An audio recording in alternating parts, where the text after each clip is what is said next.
एक दिन जिंदगी इतनी होगी हंसी, झूमेगा आसमां, गाएगी ये जमीन, मैंने सोचा न था।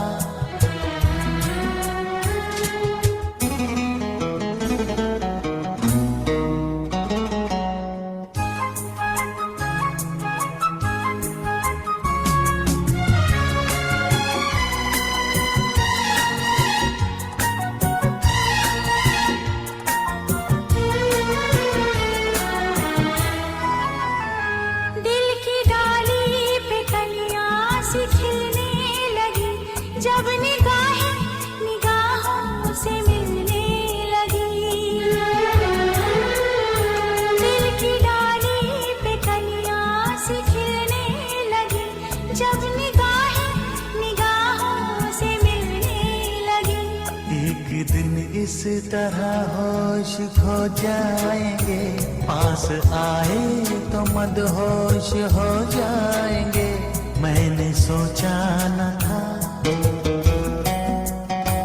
एक दिन आप यूं हमको मिल जाएंगे, फूल ही फूल राहों में खिल जाएंगे, मैंने सोचा न था।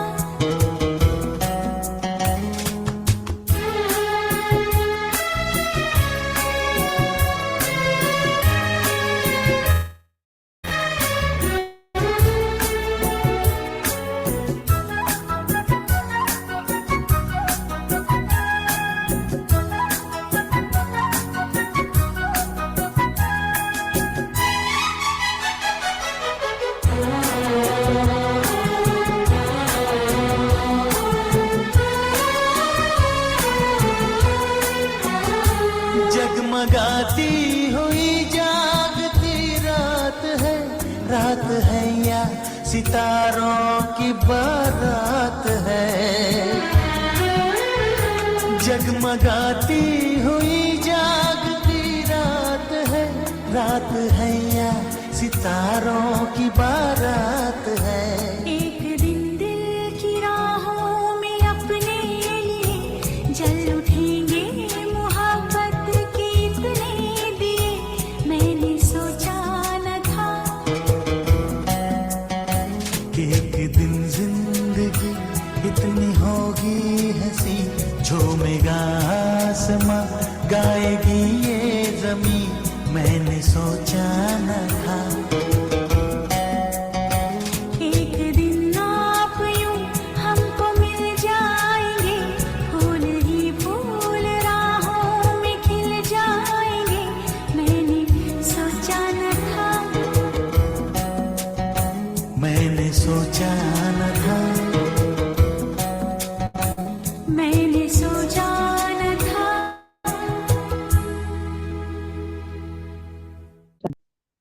ओम शांति। अनुभव कयूं मां आत्मा हिन देह रूपी मंदिर मां ॿाहिरि निकिरां थी, ऐं मां आत्मा उॾिरदे उॾिरदे परम धाम पहुचां थी। सुनहरे ॻाढ़े आसमान में सभिनी आत्माउनि खे पार कंदे मां आत्मा मिठड़े बाबल जे साम्हूं महसूस थी कयां पंहिंजो पाण खे शिव परमात्मा पिता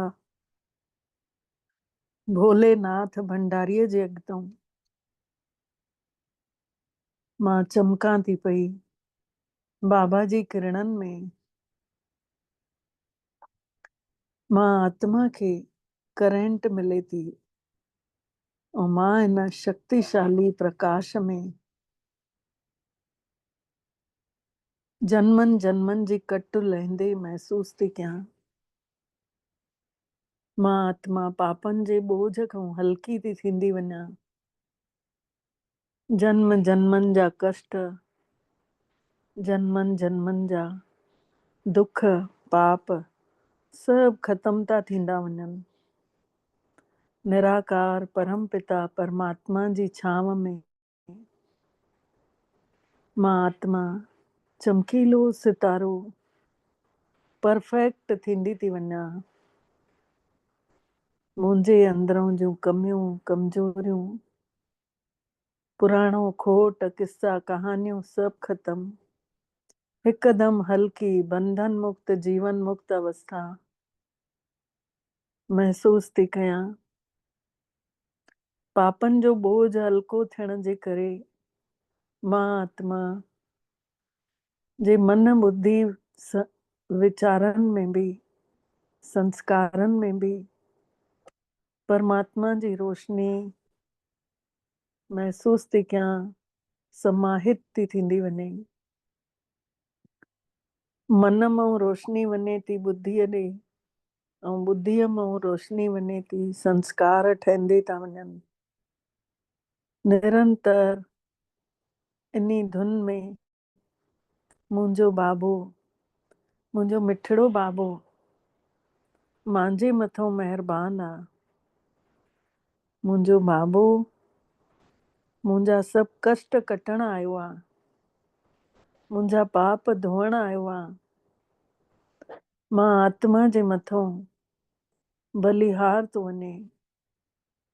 मां आत्मा केॾी न भागन वारी आत्मा आहियां जेको सृष्टि जो नियंता आहे। सृष्टि रचण वारो रचनाकार उहो मुंहिंजो बाबू आहे। उहो मूंखे पंहिंजो ॿार ठाहियो अथईं, पंहिंजी पढ़ाई पढ़ाइनि था, मुंहिंजो जीवन ठाहिनि था। महसूस कंदे कंदे बाबल मिठड़े खे जा मिठड़ा महावाक्य ब्रह्मा बाबा जे निरड़ ते ॾिसंदे ॾिसंदे ॿुधंदासीं कि बाबा शिव बाबा ब्रह्मा जो आधार वठी असां आत्माउनि खे मिठड़ा शक्तिशाली महावाक्य ॿुधाइण आया आहिनि। इहे अमृत वचन असां सभु पंहिंजे जीवन में हंडाईंदासीं। अॼु जी तारीख़ आहे 3 दिसंबर 2025। अॼु बाबल मिठड़े चयो अथऊं, मिठड़ा ॿार पापनि खां हल्को थियण जे लाइ वफ़ादार ईमानदार ठही पंहिंजी कर्मनि जी कहाणी बाबे खे लिखी करे ॾियो त क्षमा थी वेंदव। बाबा अॼु चयो अथऊं कि पापनि खां हल्को थियण लाइ वफ़ादार ईमानदार ठही पंहिंजी कर्मनि जी कहाणी मिठड़े बाबे खे लिखी करे ॾियो त माफ़ी थी वेंदव। प्रश्न आहे, संगम युग ते तव्हां ॿार कहिड़ो ॿिज न पोखे सघंदा आहियो? संगम युग ते तव्हां ॿार कहिड़ो ॿिज न पोखे सघंदा आहियो? त बाबा चवनि था उत्तर में,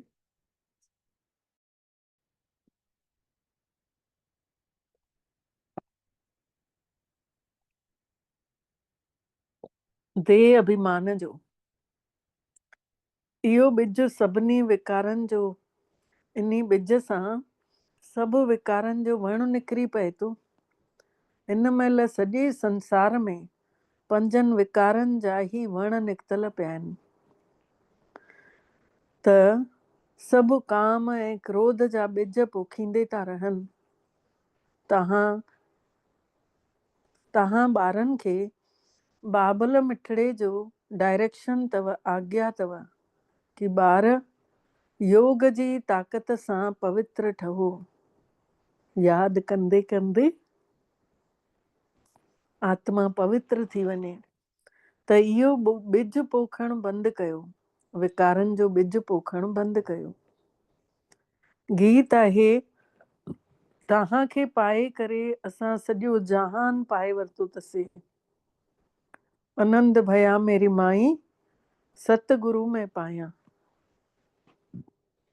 चाहना हुई हिकिड़े पार ब्रह्म परमात्मा सां मिलण जी, उन खे पाइण जी। हाणे उहो मिली वियो त हाणे असांखे कुझु बि न खपे।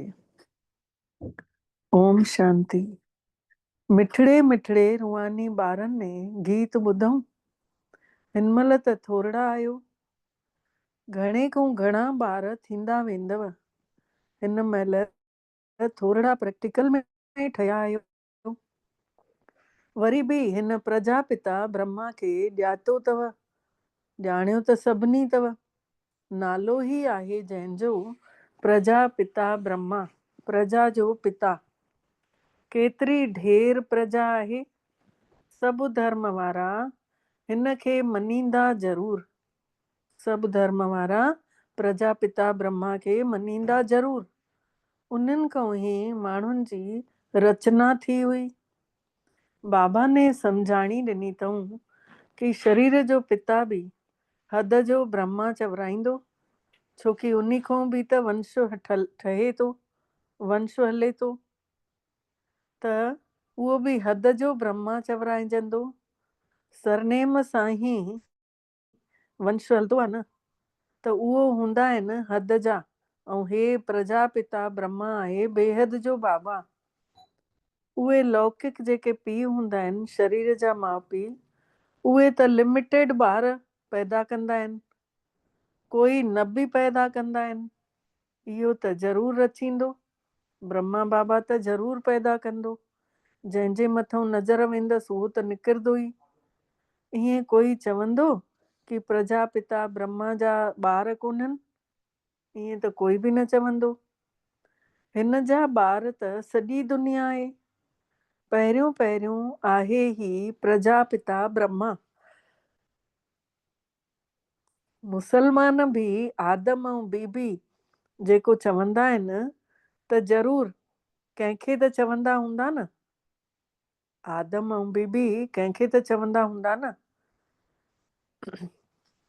आदि देवी एडम ईव आदि देव, इहो त प्रजापिता ब्रह्मा जे लाइ ई चवंदा। जेके बि धर्म वारा आहिनि सभु हिन खे मञींदा। जेके बि धर्म वारा आहिनि सभु हिन ब्रह्मा खे मञींदा। बरोबरु हिकु ई आहे हद जो पीउ ऐं ॿियो आहे बेहद जो पीउ। हिकु आहे शरीर जो पिता, हिकु आहे आत्मा जो पिता। त हे बेहद जो बाबो, बेहद जो सुख ॾियण वारो, तव्हां पुरुषार्थ कयो था सभिनी खे बेहद जो सुख ॾियण लाइ। हिते बेहद जे बाबे खां बेहद जे सुख जो वरसो पाइण आया आहियो। स्वर्ग में बेहद जो सुख ऐं नरक में बेहद जो दुख बि चई सघंदा आहियूं। दुख बि घणो अचण वारा आहिनि, हाय हाय कंदा रहंदव। बाबा ने तव्हांखे सॼे संसार जे शुरू खां वठी आख़िरीअ ताईं जो रहस्य सम्झायो अथई। कीअं संसार जी शुरूआत थी थिए संगम युग खां सुठे संसार जी, ऐं कीअं संसार जो अंत थो थिए। त बाबा ने असांखे ई इहा ॻाल्हि सम्झाई अथई। तव्हां ॿार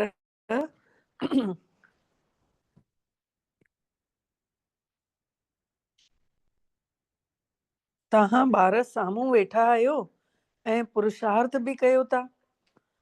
हे त मात पिता ॿई आहिनि न। ब्रह्मा माउ थी ऐं शिव बाबा पिता थी वियो। केतिरा ढेर ॿार आहिनि।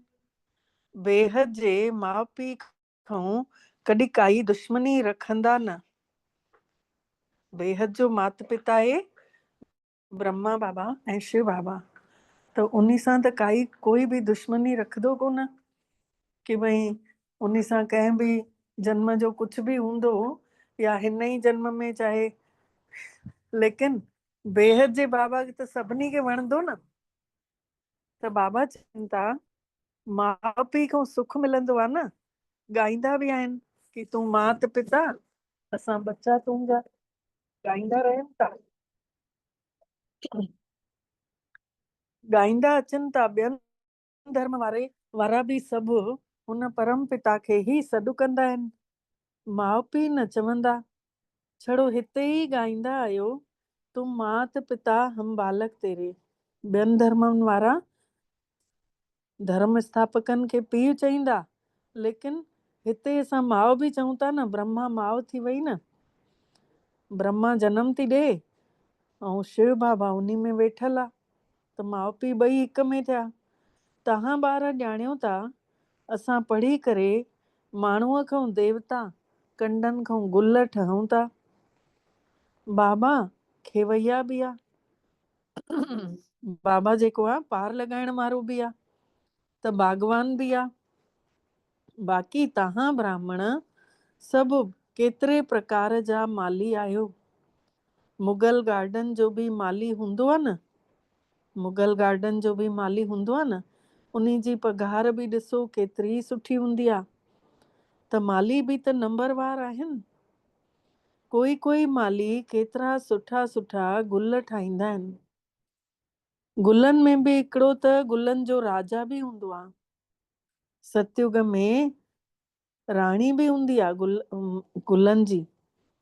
त हिते ॾिसो भले महाराजा महाराणी आहिनि, पर गुल त कोन्हनि न। दुनिया में भले वॾा वॾा माण्हू आहिनि, लेकिन उहे अहिड़ा गुलनि वांगुरु ख़ुशबूदार त कोन्हनि न। कंहिंखे न पतित हुजण जे करे कंडा था ठही वञनि। रस्ते हलंदे हलंदे कंडा चुभाए भॼी था वञनि। रस्ते हलंदे हलंदे बि दुखी करे उन्हनि खे फ़र्क़ु बि न पवंदो आहे न, दुख ॾेई हली वेंदा आहिनि। अजामिल बि उन्हनि खे चयो वेंबो आहे। अजामिल हिकिड़े पापीअ जो नालो आहे। त बाबा चवनि था अजामिल बि उन्हनि खे चयो वेंबो आहे। सभिनी खां वधीक भक्ति बि तव्हां कयो था। त वाम मार्ग में किरण वारा चित्र ॾिसो, जेके बुराइनि में किरण वारा चित्र आहिनि देवी देवताउनि जा, केतिरा किना चित्र ठहियल आहिनि। देवताउनि जा ई चित्र ॾिनल आहिनि, पर किना। हाणे उहे त किने रस्ते जा चित्र आहिनि। हिन महिल तव्हां ॿारनि ने इहे ॻाल्हियूं सम्झी वरितियूं अथव। तव्हां हिन महिल ब्राह्मण आहियो, ठही विया आहियो ब्राह्मण। असां त विकारनि खां परे परे था भॼूं। ब्राह्मणनि में भाउ भेणनि सां, भाउ भेण ॿई गॾु। बाबा ने चए विकारनि में वञणु इहो त ॾाढो वॾो अपराध थी वञे, नालो ई ख़राब थी वञे थो। इन करे नंढड़ेपण खां ई कुझु बि अगरि ख़राब कमु थियो अथव त उहो बि बाबा खे ॿुधाईंदा आहिनि। ॿुधाइणु घुरिजे। ॿुधाइण सां त अधु त माफ़ थी वेंदो आहे। यादि त हुजे थो न कि फलाणे समय असां गंदो कमु कयो। बाबा खे लिखी करे ॾियनि था त केॾा वफ़ादार ईमानदार हुजनि था। उहो बाबा खे लिखनि था, बाबा असां हे गंदो कमु कयोसीं, असांखे माफ़ कर। त बाबा चवनि था क्षमा त थींदी ई कान्हे, माफ़ी त हूंदी ई कान्हे। बाक़ी सच ॿुधायो था त हल्को ज़रूरु थी वेंदो आहे। जीअं सूलीअ खां कंडो थींदो आहे न, ईअं हल्को थी वेंदो सजा। ईअं न कि विसरी वञूं था, भुलिजी नथो सघिजे। अॻिते वरी अहिड़ो कोई कमु न थिएव, उन्ही जे लाइ ख़बरदार कयांव तूं। बाक़ी दिलि त खाईंदी आहे न ज़रूरु, कोई बुरो कर्म कंदो आहे त। चवनि था बाबा असां त अजामिल हुयासीं। हिकिड़ो छोकिरो पंहिंजो अनुभव ॿुधाईंदो आहे उते कोरबा में, संतोष भाई करे नालो अथसि। उहो चए पियो मां पी पी करे पियो हूंदो हुउमि सड़कुनि ते, ईअं लेथड़ियूं, कंहिं महिल काथे कंहिं महिल काथे। त जंहिं महिल हिकिड़ो भेरो पर्चा ईअं विराईंदा आहिनि न, उहो चए पियो मां काथे पियो हुउमि, होश आयो उहो पर्चो मुंहिंजे हथ में, ऐं मां उन एड्रेस ते उअं ई पहुतमि। मूं मां एॾी धप पई अचे।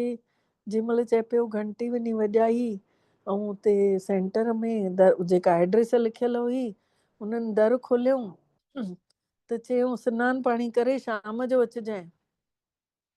ॿुधाए पियो पंहिंजो अनुभव। पोइ चए पियो कि शाम जो वयमि वरी सनानु पाणी करे। पोइ वरी उन्हनि मूंखे प्रदर्शनी घुमायऊं। उन खां पोइ चए पियो मुंहिंजो मथो ठनकी वियो छड़ो प्रदर्शनी घुमण सां। पोइ चए पियो मां धीरे धीरे करे न उन्हनि जो ॿुधणु लॻुमि, ऐं वेंदे वेंदे मां एॾो पको थी वियुमि, उहो छोकिरो एॾो पको थी वियो पीउ विहांउ बि न कयईं, उन्ही जा माउ पीउ बि ज्ञान में अञा ताईं ईंदा आहिनि। पीउ हाणे गुज़ारियुसि, पर ज्ञान में जेका बि सेवा कंदो आहे, हर सेवा में, चाहे टैक्सी हाणे हलाए थो पियो त टैक्सीअ में बि लिखाईंदो आहे शिव बाबा जी, शिव बाबा जो रथ या कुझु न कुझु ईअं लिखवाईंदो आहे। त बाबा चवनि था कि कोई बि गंदो कमु कयव, सच ॿुधाए छॾियो ऐं भरी सभा में पंहिंजो सच ॿुधाई उन्हीअ कि मां हेड़ो पापी हुयमि, मां हेड़ो हुयमि, अजामिल जहिड़ो। त बाबा चवनि था जेके बि पाप कंदा आहिनि न, उन्हनि खे पंहिंजा पाप त यादि रहंदा आहिनि, हिन जन्म जी ई ॻाल्हि आहे। इहो बि तव्हां हाणे ॼाणियो अथव कि कॾहिं खां असां बुराइनि में वञी पियासीं ऐं कॾहिं खां असां पाप आत्माऊं ठही वियासीं। इहो त तव्हां ॿारनि खे पतो अथव। हाणे बाबा असांखे वरी सां पुण्य आत्मा ठाहिनि था। पुण्य आत्माउनि जी दुनिया ई अलॻि आहे। भले दुनिया हिकिड़ी ई आहे, पर सम्झी विया आहियो न कि ॿिनि भागनि में आहे दुनिया। हिकु आहे पुण्य आत्माउनि जी दुनिया, जंहिंखे स्वर्ग चईंदासीं, ऐं ॿी आहे पाप आत्माउनि जी दुनिया, जंहिंखे नरक चवंदासीं, दुखधाम चईंदासीं। त द्वापर कलयुग आहे नरक जी दुनिया, ऐं सतयुग त्रेता आहे स्वर्ग जी दुनिया। दुख जी दुनिया ऐं सुख जी दुनिया। दुख जी दुनिया में सभु चिल्लाईंदे रहंदा आहिनि कि असांखे छॾाए, दुखनि खां असांखे पार लॻाए, चिल्लाईंदे रहंदा आहिनि। त बाबा चवनि था, इहो बि चवंदा आहिनि कि मूंखे पंहिंजे घर वठी हल, असांखे मुक्ति ॾे। त इहो बि ॿार सम्झनि था, घर वञी करे त वेहणो आहे कोन, वरी पार्ट वॼाइण अचिणो आहे। हिन महिल सॼी दुनिया अपवित्र आहे। हिन महिल बाबा खां ई तव्हां आत्माऊं पवित्र ठही रहिया आहियो। असां सभु खे परमात्मा पिता शिव बाबा पवित्र ठाहे रहिया आहिनि। असांजी अहम ऑब्जेक्ट साम्हूं बीठल आहे। अहम ऑब्जेक्ट कहिड़ी आहे? असांजी अहम ऑब्जेक्ट लक्ष्मी नारायण। त बाबा चवनि था बाक़ी कंहिं बि सत्संग में इहो अहम ऑब्जेक्ट तव्हांखे कोई न ॾेखारंदो कि भई तव्हां ॿारनि अहिड़ा कर्म करियो कि जंहिंसां तव्हां लक्ष्मी ठहो, या अहिड़ा कर्म कयूं जंहिंसां नारायण ठहूं। इहो अहम ऑब्जेक्ट काथे बि न ॾेखारींदव। छड़ो तव्हां ई ॿार इन ॻाल्हि खे सम्झो था पिया।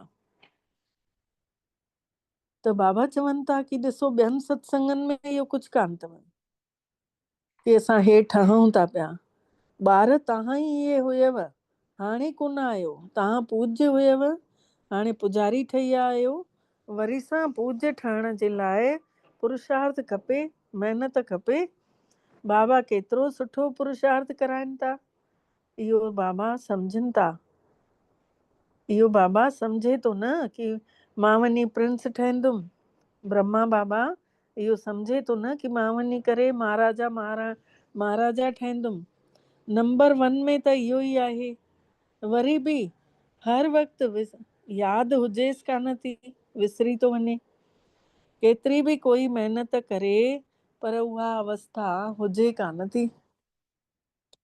कर्मातीत अवस्था तॾहिं थींदी जॾहिं लड़ाईअ जी महिल थींदी।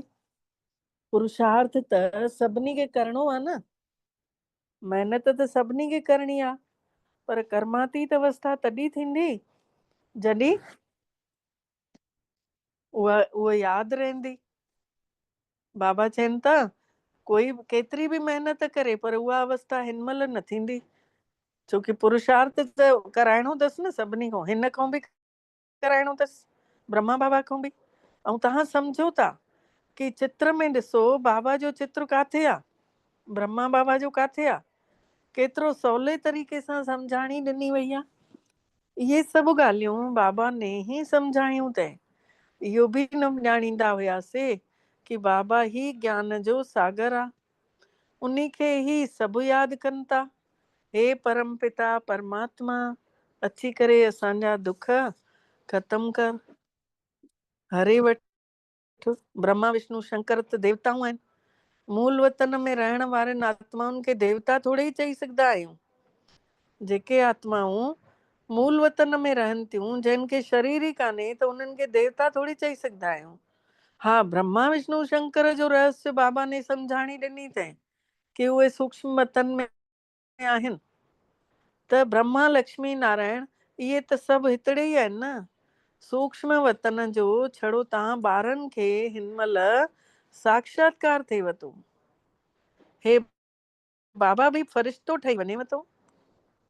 हे बाबा बि ब्रह्मा बाबा बि फ़रिश्तो थो ठही वञे। इहो त ॿार ॼाणियूं था न, जेके ॾाकण में मथे मथे बीठो आहे सीढ़ीअ में, सीढ़ीअ जे चित्र में, उहो ई वरी हेठि तपस्या थो करे। उहो वण वारे चित्र में बिल्कुलु क्लियर ॾेखारियो वियो आहे। हे पंहिंजे पाण खे काथे भॻवानु चवराए थो। ब्रह्मा बाबा कॾहिं न चईंदो आहे मां भॻवानु आहियां। हे त चए थो न मां त कुझु न ॼाणींदो हुयुमि, जीअं तव्हां बि कुझु न ॼाणींदा हुआ। हिन महिल मां जेको बि ॼातो आहे सभु बाबा जे द्वारा, त असां बि ॼातो अथसीं जीअं ब्रह्मा बाबा जे द्वारा। त केतिरियूं सवलियूं ऐं सम्झण जूं ॻाल्हियूं आहिनि। कॾहिं कोई चए त चओ उनखे कि ॾिसो हे त कलयुग जे आख़िरीअ में बीठो आहे न ब्रह्मा बाबा। त बाबा चवनि था जॾहिं तव्हांजी कमज़ोर अवस्था वाणीअ खां परे अवस्था हुजेव थी, तॾहिं मां हिन में अची वियां थो। हिन महिल त तपस्या राजयोग जी तपस्या करे रहियो आहियां। तपस्या करण वारनि खे देवता कीअं चई सघंदा आहियूं? जेके तपस्या कनि था त उन्हनि खे देवता कीअं चई सघंदा आहियूं? छोकी उहे पाण अगरि संपूर्ण हुजनि हा त उन्हनि खे तपस्या करण जी ज़रूरत ई न हुई। त तव्हां ॿारनि खे बि अहिड़ो ताज वारो ठाहे थो पियो। इहे ई वरी देवता ठहे थो। ब्रह्मा बाबा ई सभिनी खां पहिरियों श्री कृष्ण ठहे थो, पोइ वरी उन जो विहांउ थिए थो त पोइ वरी उहो श्री नारायण थो चवराए। ईअं त ॾिसो 10-20 ॿारनि जा बि चित्र रखी सघंदा आहियो ॾेखारण लाइ कि हे ठहे थो पियो। सभिनि जा फोटो त निकितल ई आहिनि। इहे बि सम्झाइण जूं ॻाल्हियूं आहिनि न। हिक पासे आहे साधारण ऐं ॿिए पासे आहे डबल सिरताज। त तव्हां सम्झो था कि असां हे ठही रहिया आहियूं। असां हे ठहूं था ऐं ठहंदा बि उहे जंहिंजी लाइन पूरी क्लियर हूंदी, जंहिंजी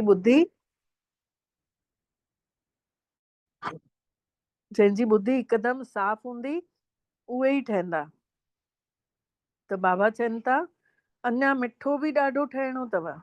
हिन महिल माण्हुनि में ॾिसो काम क्रोध जो ॿिज केतिरो थी वियो आहे। सभिनी में 5 विकार रूपी ॿिज उन्ही जा वण निकिता पिया आहिनि। टालियूं टालियूं कंहिंजे में क्रोध थो नज़र अचे, कोई देह अभिमान में आहे, कोई लटनि जी सुहिणाप में फूलो नथो समाए, कोई खाधे जी शयुनि जे करे लालची थियो लॻो पियो आहे।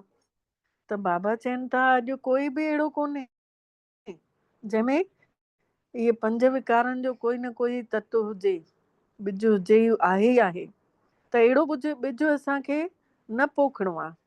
संगम युग ते असांखे देह अभिमान जो ॿिज न पोखणो आहे, काम जो ॿिज न पोखणो आहे। 2500 सालनि जे लाइ उते रावण हूंदो ई कान।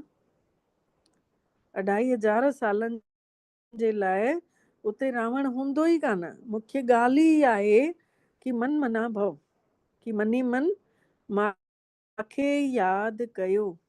इहा मेन ॻाल्हि आहे बाबा जी।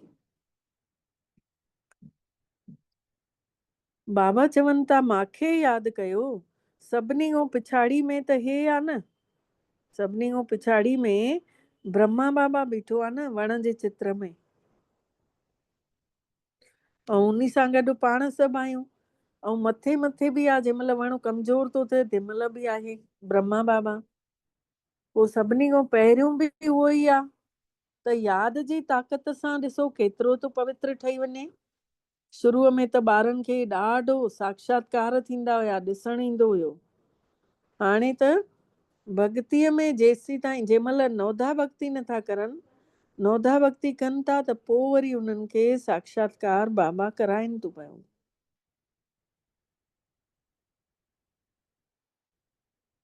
नौधा भक्ति मतिलबु ॾींहं राति रामायण पढ़ंदा आहिनि, 3 ॾींहं 3 राति। पोइ उन्हनि खे उहो हनुमान जो दर्शन थींदुनि या राम जो दर्शन थींदुनि। त बाबा चवनि था कि ॾिसो भक्तीअ में नौधा भक्ति कनि था, पोइ साक्षात्कार थियनि थो। हितड़े त वेठे वेठे ध्यान में था हली वञो, पोइ इन्ही खे माण्हू जादू था सम्झनि कि अड़े ब्रह्मा कुमारिन जादू करे छॾियो अथऊं। इहो त फर्स्ट क्लास जादू आहे न। मीरा ने त केॾी तपस्या कई आहे, साधु संतन जो संग कयो हुयईं, ऐं हितड़े त ओड़ा साधु बि कोन्हनि। हे त पीउ आहे न, सभिनि जो पिता आहे शिव बाबा, सभिनि जो पिता आहे शिव बाबा। चवनि था, शिव बाबा चवनि था गुरूअ सां मिलूं। हिते त गुरू आहे ई कान। शिव बाबा त आहे निराकार, परम पिता परमात्मा आहे निराकार। पोइ कंहिंसां मिलणु चाहियो था? बाबा चवनि था पुछो उन्हनि खां, पोइ कंहिंसां था मिलणु चाहियो? उन्हनि गुरुनि वटि त वञी करे भेटा रखंदा आहिनि। हिते त हे बेहद जो मालिक आहे, हिते त भेटा रखण जी ॻाल्हि ई कान्हे, हिते भेटा चढ़ाइण जी ॻाल्हि ई कान्हे। हे पैसा बाबा छा कंदा? हे ब्रह्मा बि सम्झे थो न कि असां विश्व जा मालिक ठहूं था। ॿार त कुझु पैसा जेतिरो बि ॾियनि था त उन्हनि जे लाइ ई मकान था ठहनि पिया। पैसा त न शिव बाबा जे कम जा आहिनि न ब्रह्मा बाबा जे कम जा आहिनि। हे मकान बि जेके ठहिया आहिनि इहे ॿारनि जे लाइ ठहिया आहिनि। ॿार ई अची करे रहनि था पिया। कोई ग़रीब आहिनि त कोई शाहूकार आहिनि, कोई त 2 रुपया बि था मोकिले ॾियनि कि बाबा असांजी हिकु ईट लॻाए छॾिजांइ। भई ग़रीबनि ऐं शाहूकारनि जो बि हिकु जहिड़ो हक़ आहे न, ॿिन्हिनि जो भले रुपयो ॾे ऐं अमीर भले 1000 रुपयो ॾे, 10,000 ॾे, पर उन्हनि जी ॿिन्हिनि जी बराबरि मान्यता हूंदी न। त बाबा चवनि था कोई 1000 बि मोकिले था ॾियनि, भावना त ॿिन्हिनि जी हिकु जहिड़ी आहे न, त ॿिन्हिनि जो बराबरि थी वेंदो आहे। पोइ ॿार अचनि था हिते त पोइ जाते चाहिनि रहनि था। जंहिं मकान ठारायो आहे उहे अगरि अचनि था त उन्हनि खे त ज़रूरु सुख सां रहाईंदा न। जंहिं मकान ठारायो आहे त बाबा चवनि था उहे अगरि अचनि था त उन्हनि खे ज़रूरु सुख सां रहाईंदा न। वॾा पैसे वारा जेके घणी मदद कनि था त उन्हनि खे सुख सुविधा ॾींदा न, त जीअं उहे ईंदा रहनि, मदद कंदा रहनि। केतिरा वरी चवंदा आहिनि बाबा जे घर में बि ख़ातिरी थींदी आहे। अड़े बाबा चवनि था उहा त ज़रूरु करणी पवंदी आहे न ख़ातिरी। ख़ातिरी त करणी पवंदी न। कोई कहिड़ा आहिनि, कोई काथे बि वेही रहंदा छा? कोई त ॾाढा नाज़ुक हूंदा आहिनि, ॾाढा सॉफ्ट हूंदा आहिनि। विलायत बाबा चवनि था कोई त ॾाढा नाज़ुक हूंदा आहिनि, जेके विदेशनि में रहंदा आहिनि, वॾनि वॾनि महलनि में रहण वारा हूंदा आहिनि। हर हिकु राष्ट्र में वॾा वॾा शाहूकार निकिरनि था, त मकान बि अहिड़ा ठाराइनि था न। हिते त ॾिसो ढेर ढेर ॿार अचनि था, ऐं ॿिया कंहिं बि ॿिए कंहिं बि जॻह ते पीउ जा अहिड़ा ख़्यालात थोड़ी ई हूंदा।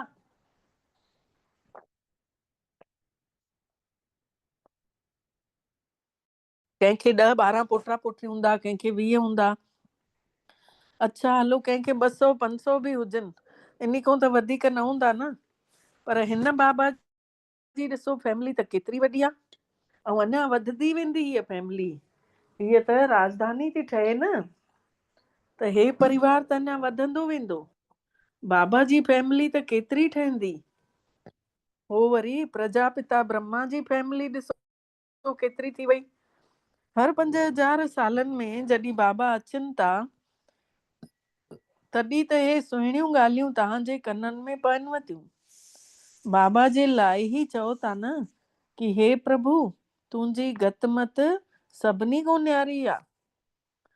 भक्ति ऐं ज्ञान में फ़र्क़ु त ॾिसो केतिरो आहे। बाबा तव्हांखे सम्झाणी था ॾियनि, स्वर्ग में वञिणो आहे त देवताई गुण बि धारण करणु घुर्जनव। हिन महिल त कंडा आहियो न, ॻाईंदे रहो था कि मां निर्गुण हारे में कोई बि गुण कोन्हे। बाक़ी 5 विकारनि जा अवगुण अथव। रावण राज्य आहे न, इन करे ॿियनि में सभिनी में बाक़ी सभिनी में विकारनि जा गुण आहिनि। हिन महिल तव्हांखे केतिरी सुठी नॉलेज मिलेव थी, ऐं इहो ज्ञान उहो ज्ञान एतिरी ख़ुशी न ॾींदो आहे जेतिरी ज्ञान हे वारो ख़ुशी थो ॾे। अॼु ई पुछान पई जेके घर में कमकार कंदा आहिनि न सेवादारी, उन्हनि सभिनी खे बाबा ने कोर्स कराए त हाणे मुरली ते अची विया आहिनि, मुरली ॿुधंदा आहिनि, कोई सुबुह ॿुधंदो आहे, कोई शाम ॿुधंदो आहे। त उन्हनि खां अॼु पुछान पई की तव्हांखे हाणे मुरलीअ में मज़ो थो अचेव की शास्त्र पढ़ण में? चवनि पिया हीअ ॿुधूं था न त असांखे ख़ुशी थी भरिजी वञे। त चवान पई हीअ त परमात्मा जी वाणी आहे ऐं शास्त्र त इंसाननि लिखिया अथऊं, त उन्हनि जी जेतिरी बुद्धि जंहिंजी उन्हनि ओतिरी शास्त्र लिखी वरितऊं, पर परमात्मा त बेहद आहे, पूरे विश्व जो कल्याण करण वारो, त सभिनी जो भलो करे थो न। त हिते तव्हां ॼाणियो था असां आत्माऊं मथऊं मूल वतन में रहण वारा आहियूं। असां आत्माऊं मथे मूल वतन जा रहण वारा। सूक्ष्म वतन में ब्रह्मा विष्णु शंकर उहो बि तव्हांखे ॾेखारी ॾींदव कि ब्रह्मा विष्णु शंकर जो साक्षात्कार थींदव।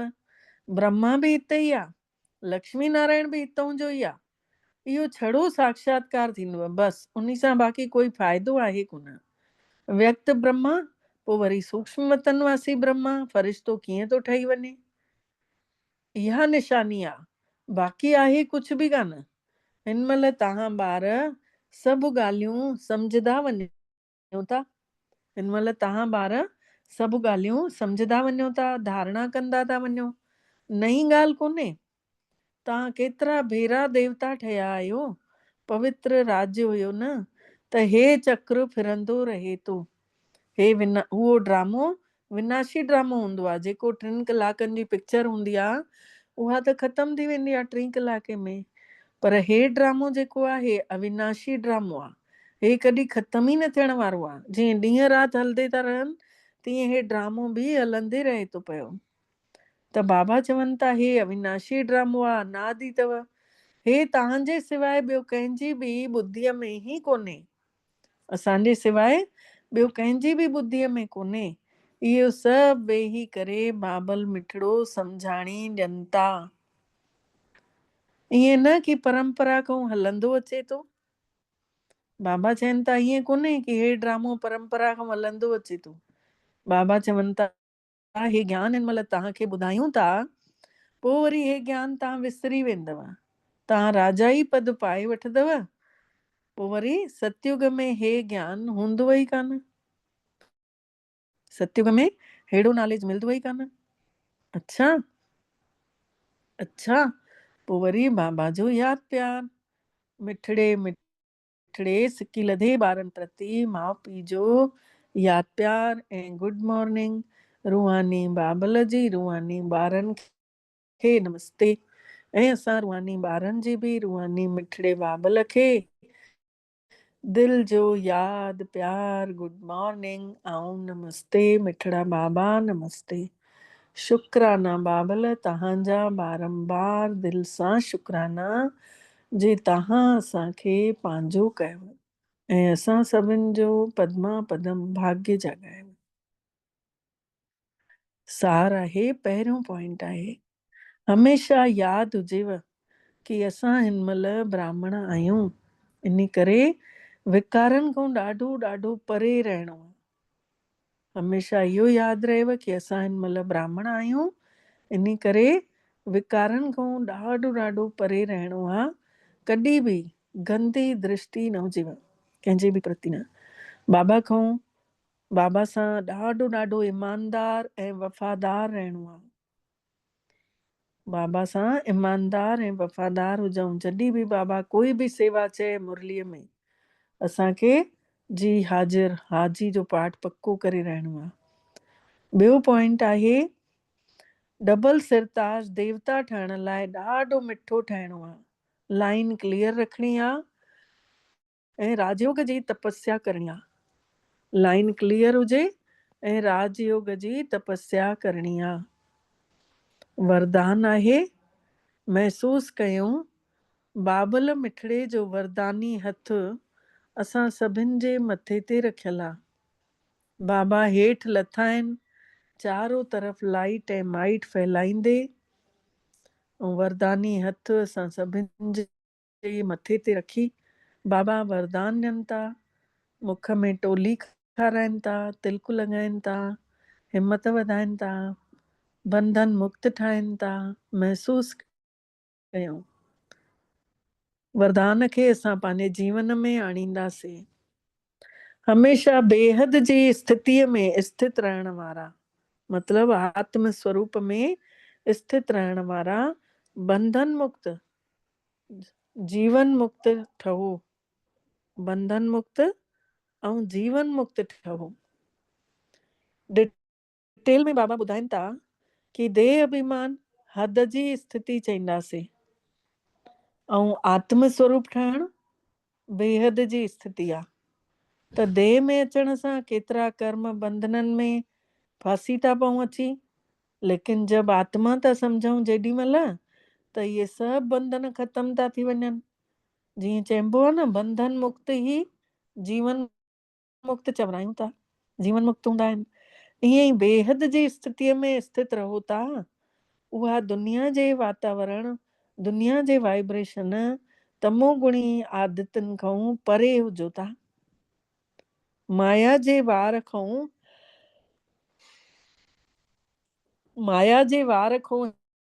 हिन महिल सभु मुक्त, सभिनी खां मुक्त था थींदा वञो। छोकी आत्मा सम्झूं था न त असां माया खां बि मुक्त आहियूं, बंधननि खां बि मुक्त आहियूं, जीते जी बि मुक्ति जो अवस्था आहे, वाइब्रेशन बि सुठो फैलिजे थो, तमोगुणियूं आदतां बि नथियूं अचनि, वातावरण चारों तरफ़ सुठो थो थींदो वञे। जंहिं महिल आत्म स्वरूप में आहियूं तेॾी महिल त इन खे ई चइबो आहे जीवन मुक्त अवस्था, जंहिंजो अनुभव तव्हां संगम ते ही करे सघंदा आहियो। जीवन मुक्त अवस्था जो अनुभव तव्हां संगम ते ही करे सघंदा आहियो। स्लोगन आहे अॼु जो, निश्चय बुद्धीअ जी निशानी आहे निश्चिंत विजयी। जेके विश्वास हूंदो परमात्मा ते, उन जी जीत बि निश्चित थियणी आहे। इहो बि दावे सां चऊं था, छोकी असां सभिनि सां त चमत्कार थिया आहिनि। त बाबा चवनि था जेके निश्चय बुद्धि आहे उन्हनि जी निशानी आहे विजयी रहंदो ऐं निश्चिंत रहंदो। उन्हनि वटि त व्यर्थ जो अची ई नथो सघे कुझु बि। अव्यक्त इशारे जी पॉइंट आहे कि हाणे संपन्न ऐं कर्मातीत अवस्था ठाहिण जी धुन लॻायो। कर्मनि जी गहरी गति खे ॼाणी करे, मतलब त्रिकालदर्शी ठही करे कर्म कयो, तॾहिं कर्मातीत अवस्था खे पाए सघंदव। अगरि नंढियूं नंढियूं ग़लतियूं सोच में बि थी थियूं वञनव त उन्हनि जो बि हिसाब किताब ॾाढो कड़ो अथव। इन करे नंढड़ी ग़लती बि वॾी सम्झाणी अथव, छोकी हिन महिल संपूर्ण स्थिति जे साम्हूं ईंदे था वञो। नंढड़ी ग़लती बि वॾी सम्झाणी आहे। हिन महिल असांजी नज़दीक अवस्था अचे थी, साम्हूं संपन्न भरपूर थींदे था वञूं पिया। अच्छा, ओम शांति। जीअं बाबा परमधाम में जगमगाइनि था, तीअं ई मां आत्मा बि हिन धरती ते, हिन शरीर में चमकां थी पई। ईअं महसूस कयूं। इहो प्रकाश धीरे धीरे मुंहिंजे पूरे शरीर में फैलिजे थो, शरीर मां पूरे घर में फैलिजे थो। चारों तरफ असीम शांति ही शांति, सुख ही सुख। केतिरो अद्भुत नज़ारो। चारों तरफ बाबा जूं किरणा फैलजंदियूं थी वञनि। महसूस कयूं पवित्रता जो सुरक्षा कवच असां सभिनि जे चारों तरफ। मां आत्मा मास्टर सर्वशक्तिवान, मुंहिंजूं 8 शक्तियूं, मुंहिंजा ही उहे अस्त्र शस्त्र आहिनि जंहिंसां मां माया खे हराए सघंदी आहियां, जंहिंसां मां आत्मा माया खां सेफ रहंदी आहियां। महसूस कयूं हज़ार भुजाउनि वारो परम पिता परमात्मा असां आत्माउनि जो सच्चो साथी ठही वियो आहे। त असां सभिनि जी विजय त निश्चित आहे। मन ई मन बाबा जो आह्वान कयूं था। मिठड़ा बाबा हिन धरती ते अची असां सभिनी खे भरपूर करे वञो। बाबा महसूस कयूं था जीअं ई सॾु कयोसीं बाबा लाइट ऐं माइट चारों तरफ़ फैलाईंदे फैलाईंदे असां सभिनि जे साम्हूं अची बीठा आहिनि। पंहिंजी नज़रुनि सां असां आत्माउनि खे निहाल कनि था। ॾिसंदा रहूं बाबा जी अखियुनि में, निहारींदे रहूं प्यार जो सागर परम पिता परमात्मा असां आत्माउनि जे मथां प्यार जी वर्षा करे रहिया आहिनि। महसूस कयूं बाबा जो इहो सच्चो प्यार, बाबा जो सच्चो प्यार असां आत्माउनि खे इहे प्यार जो भरियल किरणा धीरे धीरे अंदरि ईंदियूं थी वञनि। केतिरो आनंदित थियूं करनि पियूं असां आत्माउनि खे। केतिरो सुहिणो अहसास थो थिए बाबा जी मिठड़ी दृष्टि पाए करे। मां आत्मा अंदरि ई अंदरि ख़ुशियुनि जे झूले में झूलियां थी पई। बाबा जी अखियुनि मां छलकदो प्यार ॾिसूं था। महसूस था कयूं केॾो सुखनि जो संसार आहे बाबा। निर्मल निर्मल किरणा असां सभिनी जे निर्ड़ खे अची करे सजाइनि थियूं पियूं। असां आत्माउनि खे तिलक लॻाइनि थियूं। अनोखी शक्ति थियूं भरे वञनि। अहिड़ा पल वरी कॾहिं ईंदा? पूरे 5000 सालनि जे बाद हिन महिल मां आत्मा खे प्यास लॻल आहे बाबल मिठड़े जी। असां सभु आत्माऊं उन्हनि जन्मनि जन्मनि जो यादि सां हर जन्म पंहिंजो सफलता कंदा वञूं। बाबा केतिरा उपकार कया अथई असां ॿारनि जे मथां वरदाननि सां सजाइनि था। असां आत्माउनि जूं हर अविनाशी इच्छा पूरी कई अथई। केतिरा गिफ्ट ॾिना अथई। भरे भरे रत्ननि जो सागर असां आत्माउनि खे थालनि जा थाल ज्ञान रत्न भरे ॾियनि था। असां बि बाबल मिठड़े जे मथां बलिहार वञूं था। अनुभव कयूं सर्व शक्तिवान शिव बाबा जो शक्तियुनि सां भरियल हथ असां सभिनि जे मथे जे मथां महसूस था कयूं। लाइट ऐं माइट सां भरियल हथ। इन हथ मां मां आत्मा जे अंदरि शक्तिशाली किरणा वेंदी थी वञनि ऐं मां आत्मा हिकदमि हल्की थी थींदी वञा। थोड़ी देर बाबा सां मिठड़ियूं मिठड़ियूं ॻाल्हियूं कयूं था। मिठड़ो मिठड़ो ॻाल्हाए करे असां सभु आत्माऊं बाबल जे फरिश्ते स्वरूप ॾे हलूं था। बाबा अव्यक्त वतन में सूक्ष्म लोक में ॾिसूं था फरिश्ते जे रूप में वेठल आहिनि। अॼु असां पंहिंजे दिलि जूं सभु ॻाल्हियूं पुराणियूं ॻाल्हियूं कॾहिं ग़लतियूं कयूं हुयूंसीं बचपन में, कॾहिं कंहिंखे दुखायोसीं जवानी में, कंहिंखे उबता सुबता जवाब ॾिनासीं। पंहिंजी पंहिंजी जीवन कहानी खे यादि करे ऐं बाबा खे अॼु सॼो चिठो खोले ॿुधायूं था। बाबा असांजे मन जो जेको बि बोझ आहे बचपन खां वठी उहो असां तव्हांखे अर्पित था कयूं। बाबा ॾाढे प्यार सां ॾाढे ध्यान सां असांजूं ॻाल्हियूं ॿुधनि था। ॿुधाईंदा रहूंसि बाबा खे पंहिंजूं दिलि जूं ॻाल्हियूं। ख़ाली करे छॾियूं पंहिंजो पाण खे बोझनि खां। महसूस कयूं सॼा बोझ दिलाराम बाबल मिठड़े जे अॻितां पाण सभु ॿुधायूंसि था ऐं फील कयूं था बाबा ने सभु कुझु शिव बाबा खे सौंपे छॾियईं ऐं मां हिकदमि हल्को फ़रिश्तो महसूस थी कयां पंहिंजो पाण खे मां आत्मा धीरे धीरे हलां थी परम धाम। ॾिसूं पंहिंजे पाण खे साम्हूं शिव बाबा परम पिता परमात्मा उन्ही जोत मां निकिरंदड़ शक्तिशाली प्रकाश ॾिसूं। हिकिड़ी ही शक्तिशाली अवस्था में टिकी था वञूं।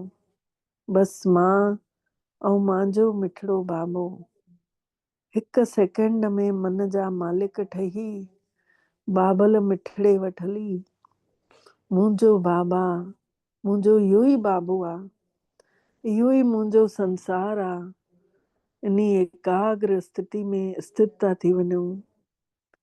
महसूस था कयूं धरती अंबर सभु कुझु असांजो थी वियो। बाबा ही असांजो संसार आहे। जेको बाबा ने ॾिनो अथई उहो कोई बि न ॾींदो। जेको बाबा असांखे सचो जीवन जो रस्तो ॾेखारियो अथई, बाबा ही असांजो संसार थी वियो। बाबा संग वेहूं, बाबा जे संग में उथूं, बाबा जे संग ही ॻाल्हायूं, उन्ही जी गोद में ही खेॾूं। महसूस कयूं हर पल बाबा पंहिंजी किरणनि में असां आत्माउनि खे शक्तिशाली ठाहींदे था वञनि। असां सभु सूक्ष्म लोक में अव्यक्त वतन में ऐं महसूस था कयूं जंहिंखे बि असां जाने अनजाने हिननि जन्मनि खां द्वापर युग खां दुखी कंदे आयासीं, कंहिंखे तकलीफ़ पहुचाईसीं, चाहे हिन जन्म में चाहे पिछले जन्मनि में। असां उन्हनि आत्माउनि खां बाबा खे हाज़िर नाज़िर रखी सचे दिल सां माफ़ी घुरूं था। मां पंहिंजे कयल बुरे कर्मनि जे लाइ बाबल मिठड़े खे अॻितो रखी मां माफ़ी घुरांव थी सभिनी खां। मूंखे क्षमा कयो। ऐं बाबा असांखे ॾिसनि था कि एतिरे में असां मिठड़े बाबा खे चऊंसि था, बाबा असां पंहिंजे ग़लति कर्मनि जे लाइ बि तव्हां खां माफ़ी घुरूं था, असांखे माफ़ कजो। छोकी हाणे मोटी हलण जो समय थी वियो आहे। ॼाणण खां पहिरियों ई हिसाब किताब चुकतू करणा आहिनि। वञिणो आहे असांखे तव्हां सां गॾु। इन लाइ उन्हनि सभिनी आत्माउनि खे बि क्षमा करे छॾियूं जंहिं असांखे दुखी कयो। मन ई मन सभिनी खे माफ़ कंदा वञूं। बसि क्षमा क्षमा ऐं क्षमा। पंहिंजे शक्तिशाली वीचारनि सां अंदर ई अंदर सुख जो अहसास थो थिए कि सभु असां बोझनि खां हल्का थी वियासीं। हिकु त हर ॻाल्हि पाण बाबा खे ॿुधाईसीं। ॿियो हिन महिल ताईं जंहिंसां बि असां बुरो बर्ताव कयो आहे उन्हनि खां असां माफ़ी घुरीसीं। ऐं जंहिं असां सां बुरो बर्ताव कयो आहे उहे बि ॾिसूं था, उन्हनि खे बि असां माफ़ कयोसीं। हाणे हिसाब किताब कंहिंसां कुझु बि कान्हे। सभु रिश्ता नाता धीअर पुट पोटा माउ पीउ चाचा चाचियूं सभु आत्माऊं आहिनि। कंहिंसां हाणे मुंहिंजो कोई हिसाब न ठहंदो अगरि मां आत्मा ॾिसंदमि त। ईअं महसूस कंदे पंहिंजो पाण खे हिन धरती ते आणियूं था, वठी था अचूं। मन ॿुद्धीअ सां महसूस था कयूं असां सभु हिन धरतीअ ते आया आहियूं उन सूक्ष्म लोक खां। ऐं अची करे सभिनी खे हथ जोड़े माफ़ी घुरी अथसीं। ऐं मां आत्मा सभु कुझु बाबल मिठड़े जे आसरे छॾे मां पंहिंजो पाण खे जीवन मुक्त बंधन मुक्त अवस्था जो एहसास थी कयां। मुंहिंजी हिकु हिकु कमज़ोरी हिकु हिकु कमी बाबा ने ॻोल्हे ॻोल्हे कढी छॾी अथई। ऐं मां आत्मा खे फुल टार करे शक्तियुनि सां भरे रॉयल्टी सां भरे शक्तिशाली ठाहे मोकिलनि था। महसूस कयूं असां सभु आत्माऊं पंहिंजा वाइब्रेशन फैलायूं था चारों तरफ़ वातावरण में। सकारात्मक सोच सभिनि जे अंदर हले थी। ॾिसूं था मां चमकीलो सितारो मां आत्मा परमात्मा जी ॿार जन्मनि जन्मनि खां मां आत्मा बुखायल हुयमि बाबा जे दर्शन जी। अॼु मूंखे हेतिरे अरसे खां पोइ केतिरो भरपूरता थी महसूस कयूं परम पिता परमात्मा निराकार शिव बाबा अची प्रेम सां शांतीअ सां शक्तियुनि सां पवित्रता सां असां सभिनी खे भरपूर करे छॾियो अथऊं। ज्ञान जी टीं अख खुली वई आहे त चारों तरफ़ किरणा ई किरणा फैलजनि थियूं पयूं। इहे तेजस्वी किरणा चारों तरफ़ शक्ति प्रकाश शांति फैलाईंदे थी वञनि। मां आत्मा मिठड़े बाबल खां शुक्राना चवां थी उन्हनि खे मिठड़ा बाबा तव्हांजा बारंबार शुक्राना जे तव्हां असांखे अॼु अहिड़ो अनुभव करायव असां सभिनी जो पदमा पदम भाग्य जगायव। ओम शांति ओम शांति ओम शांति। तव्हां सभिनी फ़रिश्तनि जो बि दिल सां धन्यवाद सभिनी जो। सभिनी खे ओम शांति।